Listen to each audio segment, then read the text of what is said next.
रचना आज बहुत खुश थी क्योंकि उसके पति रविंदर से उसने आज अपने बड़े दिनों के बाद एक बात मनवा ली थी।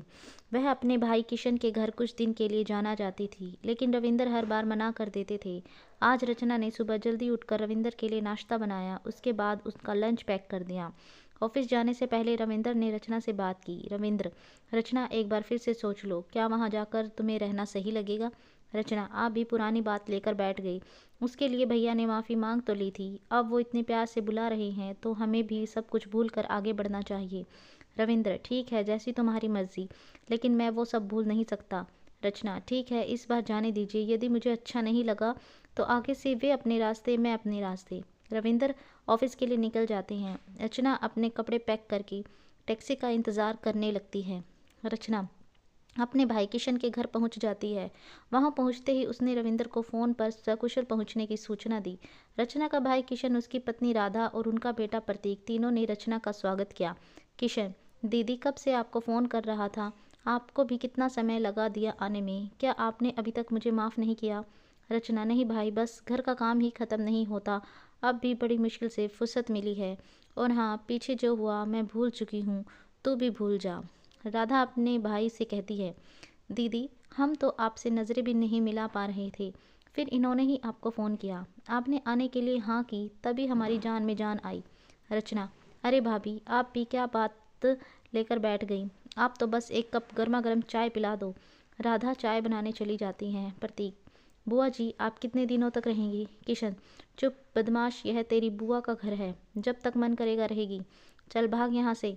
रचना, अरे बच्चे को क्यों डांट रहा है, बेटा मैं एक सप्ताह तेरे साथ ही हूँ, तो मुझे अपना कमरा नहीं दिखाएगा? रचना प्रतीक को लेकर उसके कमरे में चली जाती है। कुछ देर बाद राधा चाय बनाकर लाती है। राधा, आप दीदी से कैसे बात करेंगे, मुझे तो डर लग रहा है, कहीं मना कर दिया तो क्या होगा? किशन, तू चुप रहे, मैं कोई ना कोई रास्ता निकाल लूँगा, बस अभी इस बारे में दीदी से बात मत करना। इधर रविंदर ऑफिस पहुंचे तो उनके दोस्त अमर ने पूछा, अमर क्या बात है यार, इतना उदास क्यों है? रविंदर, यार क्या बताऊं रचना, अपने भाई के घर गई हुई है, तुझे तो पता है यह वही भाई है जो अपनी शादी में दहेज में कार मांग रहा था।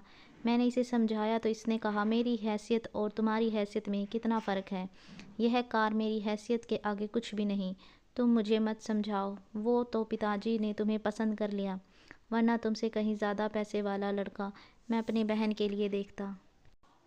सभी मेहमानों के सामने उसने मेरी बेइज्जती की। मैं और रचना उसी समय शादी में से वापस आ गए। आज 3 साल बाद वह कई दिन रचना को फ़ोन पर माफ़ी मांग रहा था।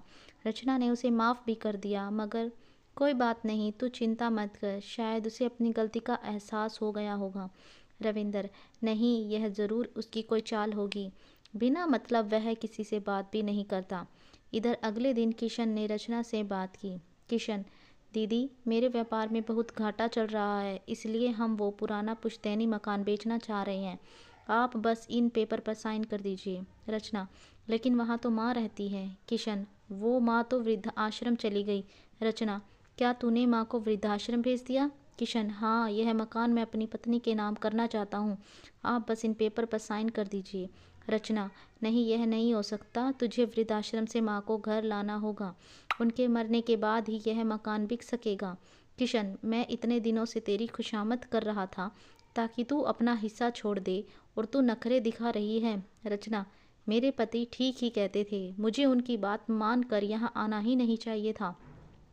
यह कहकर रचना घर से बाहर निकलकर सीधे पुलिस स्टेशन पहुंच जाती है। वहां वह सारी बात बता देती है। वह रविंदर को भी फ़ोन करके वहीं बुला लेती है। पुलिस किशन को पकड़ लेती है। रचना, देख अपनी बदमाशी का नतीजा अब तू रहेगा, और तेरे कर्मों की सज़ा तेरे बच्चे को भी मिलेगी। रविंद्र, रचना इसे माफ़ कर दे, केस वापस ले लो। रविंद्र के बहुत समझाने पर वह मान जाती है। किशन, जीजा जी मुझे माफ़ कर दीजिए, मैंने आपका बहुत अपमान किया है। रविंद्र, ठीक है, लेकिन पहले अपनी माँ को वृद्धाश्रम से लाकर अपने साथ रखो, इसके बाद सभी जाकर माँ को ले आते हैं और खुशी खुशी रहने लगते हैं। आपको ये कहानी कैसी लगी, कमेंट करके हमें ज़रूर बताएं। चैनल को लाइक शेयर और सब्सक्राइब भी कीजिए। Thank you.